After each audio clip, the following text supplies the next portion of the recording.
April, I open my bill in May. I sing night and day in June. I change my tune in July. Far off I fly in August away.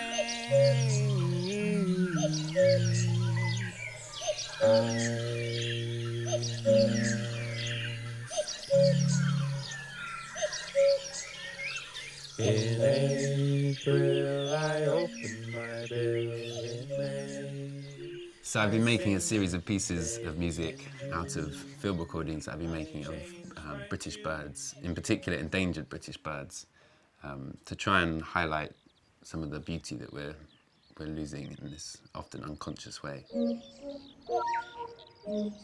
One of the aims really of the music is to make it feel like it's emerging from the natural ambient birdsong background, so it feels as if it emerges out of the already existing soundscape. And in some senses, there's a kind of romantic idea, at least in my mind, that if you play sounds of endangered species, hopefully it will encourage them to come back. Sounds like at full speed sounds like a whole articulated kind of vibrato. So I'd often listen through at half speed, find some really interesting sort of notes or the most melodic sections, and then chop them up and arrange them on a sampler, kind of like a prepared piano but of birds. So there's about often 5, 6 different sounds stretched out over a keyboard, and each sound will be, say, 5 or 6 notes. So if you play a chord, for example, then it's playing about 5 or 6 different sounds from the same bird, which gives it this kind of chorus effect. It sounds like there's many, kind of like a choir of birds. One part of the process for me is once I make a piece, it's nice to then take it out and perform it back into the woods or a place the likes of which it might have actually originated from. So places I've actually recorded those sounds in the first place. Go back to that spot and play the piece back. I've always liked the idea of performing not just the people, but also just the places and environments.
I've always loved this image of when the sun rises, the birds sing, and obviously the sun travels, and the dawn is constantly wrapping the earth and bathing it in birdsong, basically, in the dawn chorus and evening chorus.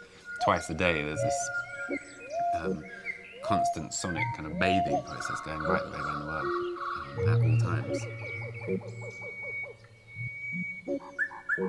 But it's rare to find myself somewhere in the woods for a long period of time without much else to focus on than listening to birds and going and gathering sounds.